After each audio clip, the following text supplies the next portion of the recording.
Hello everybody, it's Tim here again with another movie review, this time for The Strangers Chapter 3.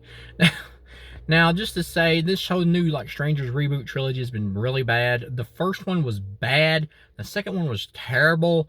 This one is just back to being bad again. I would say this is actually the best of the three, by like a hair, only because it's got maybe the most interesting story beats going on. I'd give this from 1 to 4, a half a star out of 4. This is a bad movie. You're not missing anything by not seeing any of these three, and I would not recommend them at all. In this one, they pretty much do finish what they set up in that second one, or hinted at in that second one. They tell us the backstory of the strangers, tell us who they are, and cliff notes, really, cliff note versions. They really don't go deep into the characters. And then the main girl from the other two is still here. The actress does a good job, I think, in terms of acting. She's probably the best performance in all three movies, really. Richard Brake is here. We find out his character is the father of the sackhead dude or whatever, the leader of the strangers, and that he's the sheriff, and he's been covering for what his son and his son's pals have been doing all this time, been killing people left and right. But it seems like there's only 2 cops in this town. Even if the sheriff had been covering for him or whatever, you would expect another cop in this town to notify the FBI or some shit, but that never happens. The main character, her sister shows up with her boyfriend, and they got I guess some detective or something with them, and he follows Richard Brake, and then Richard Brake catches him from behind and holds a gun at him. He's like, "Drop your gun," and the guy is still kind of bent down the way he's going to drop his gun, and he's really close to this harvester machine where Richard Brake was disposing of this deputy's body who was asking too many questions, I guess. And the dude could literally just take a chance on jumping behind it, like that, to try to get away from Richard Brake. But I guess he just trusts him because he's a cop, even though the dude has been acting shady as fuck. So he just lowers his gun and Richard Brake just shoots him. And I'm like, you idiot. Why didn't you just jump in front of the machine? And at the end, when the girl shows up to I'm gonna get into this. The reason why this movie totally fails and doesn't work is because the leader of the strangers, the sackhead dude, he's got this master manipulation plan where he wants to make the girl crazier and crazier after he manages to catch her. And he shows up at the beginning of the movie, in the church where she's sitting, and he doesn't even have his mask on. He's just like, "Yeah, I'm sackhead dude." It's the dude from the second one we saw for 2 seconds. Who left the house or whatever before his friends were massacred, and he killed his friends apparently. And he's like, "I can get new friends." So he doesn't care about anybody really. But and so he just walks in there without his mask on. He's just like, "Yeah, it's me." It's like, wow, what a reveal! What? You get the idea that he loved the girl, the girl stranger that was killed in the last one, that they were an item. And because you get flashback scenes of this is what I don't like about this movie. One of the things I don't like is that they're let's tell you the story of the strangers. Okay, I don't really need that. What makes these characters interesting is that they are strangers.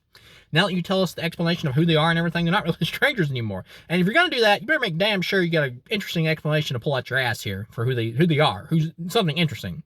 And what they come up with is really lame. It's really base level stuff that's not delved into at all. If you're going to spoil who they are, make it interesting. Delve into that shit. Make them complex characters, but they really don't do anything with it. Basically, what it is that the female stranger, not the younger looking one, but the older looking one, she was just she was just some girl who I guess was born with psychotic tendencies, kills this other little girl who, because they had a crush on the same boy, so she kills her because she's jealous, kills her, and then I guess after that, the boy's just like, "Oh, I love you, you're amazing." It makes no sense. They don't explain it at all. And then after that, the boy kills somebody with an axe. So you get the idea that that the female stranger is the one who instigated everything. It's supposed to be the boy stranger's first kill when he takes out this random dude in the woods with an axe with a surprise attack.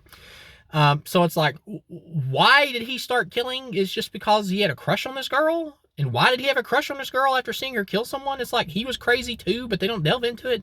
But then again, he wasn't killing until this girl stranger got him to kill? It doesn't make any fucking sense. It's not delved into deep enough. And then the other female stranger we find out is just some chick that they met in a hotel room who they were going to attack her and her boyfriend. But when they got in there, her boyfriend was already dead because the chick killed him because he was flirting with the other female stranger. And so they're just like, "Oh, we like what you did here." And then they're just kind of smiling at each other and it's like, "Okay, you're on the team." That's it. It's a hard pill to, somebody killing their cheating boyfriend or something. That's a long jump to make from them doing that out of anger to them just being "Okay, I want to be a serial killer now and wipe out 100 people. Like, that doesn't make any fucking sense. It's not delved into. It's just cliff notes. It's surface level. That's what I don't like about it. It's like, if you're going to explain who these characters are, explain it. Don't give me like little cliff note versions. It's just like the character's an afterthought. And then the other two characters who they go into a little bit more depth with, they still half-ass explain them. They're still surface level. They just get more surface level scenes. And then the main chick, like I said, the guy with the sack head, after his girlfriend is dead or whatever, he's like trying to drive her crazy so she'll be like his new girlfriend, his new female sidekick killer. And then the girl like manages to like grab a blade and take out like the other female stranger, kills her. And then at the end of the movie, the sackhead dude like kills the main girl's sister, who are like there to like look for her.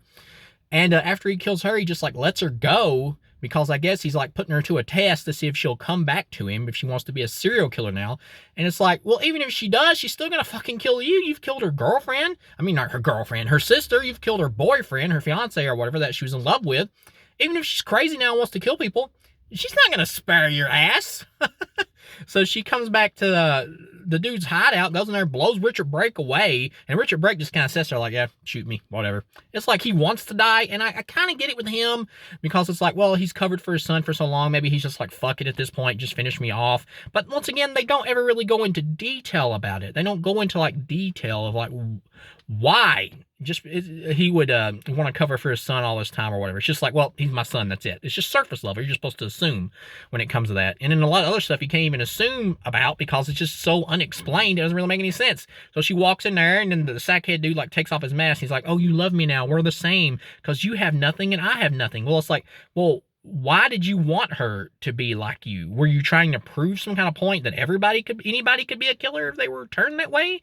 Because she still wouldn't be like you, because you were basically had a crush on a girl and she told you to go kill somebody with an axe in the middle of the woods when you were a kid, and you did. So it doesn't make any fucking sense. There's no exploration of it here. So he's like, dance with me, and he's like cuddling with her, whatever, and you know she's gonna fucking kill him. And so she grabs a knife that she's got and stabs him in the chest with it and kills his ass, or in the stomach, kills his ass. He starts bleeding out, and then she finishes him off with the axe while he's like, we're the same now. And she's like, yeah, maybe.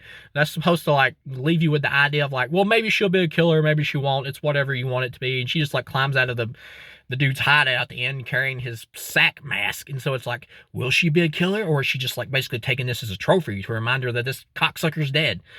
So and then it just ends. It's like no answer. It's whatever the audience wants it to be. And it's like, movie, you're not that deep to earn that type of ending. It's the problem here is the themes that it's trying to go with are interesting. Like, you know, if you have to keep killing people to like defend yourself or whatever, does killing become easier to the point where you like want to be a killer? In some ways, it's an interesting concept, interesting idea, although it really doesn't work with somebody who's perfectly sane, like somebody who's supposed to be perfectly sane. It doesn't really work with the idea that they would just like go crazy and start offing random people who are innocent. That doesn't really make any sense. That they would suddenly be like a crazy person now, or who's a serial killer who wants to like get off on it. Like most of those people are people who are abused, or they're people who are born with like lack of emotion or something. They're not, you can't just like turn like an everyday person won't just turn into a serial killer just because they defend themselves and kill some pricks who are trying to kill them. That doesn't make any, it's not believable. The human mind's more, it's not, it doesn't work like that. So she just walks off, and that's the end of the movie. So it's like, well, yeah, you sucked. This is not as bad as the second one, only in the fact that it has more going on. There's more story here, and the story that they get, that we get, even though it's like completely underdeveloped. And the other thing is like with the sackhead guy, with the whole thing with him like wanting to like turn this girl into a stranger. It's like, well, is he wanting to prove a point? Does he want her to be his new girlfriend, his new partner in crime? It doesn't make any fucking sense, because they never develop him beyond like base level. Like the whole idea that all we get from him is that this girl killed the other girl that had a crush on him, and so now he's in love with her. And she just says, well, go kill somebody, and he does, and then they become an item. It makes no sense. It's complete surface level horse shit. There's nothing there. So if you're, like I'm saying, I don't need an origin story for the strangers, but if you're gonna do one, you either have to like just kind of hint at who they might be or whatever, which would have been the smarter way to do it. Don't like 100% tell, but just kind of hint at it, so people who want to know or are curious about that can be like, well, you know, I choose to believe that's who they are or whatever. But the fact that it doesn't become like a concrete explanation, then you can be like, Well, you know, the people who don't want to know, they can be like, well, I can just ignore that. But here they go with the idea of let's try to explain everything, but at the same time, they don't explain anything. So that's my thing. Like, if you're going to explain it, explain it. Don't just give us like surface cliff notes. It's just fucking stupid. So yeah, overall, a half a star out of a possible 4. This was a bad movie. It's not the worst of the 3. It is, in my opinion, the most entertaining of the 3 because it's the only one that tries to have an actual plot of something that's different. Or at least interesting. The first one was just a retread of the original movie. It was just a worse retread. The second one was just a long chase scene with nothing to it whatsoever.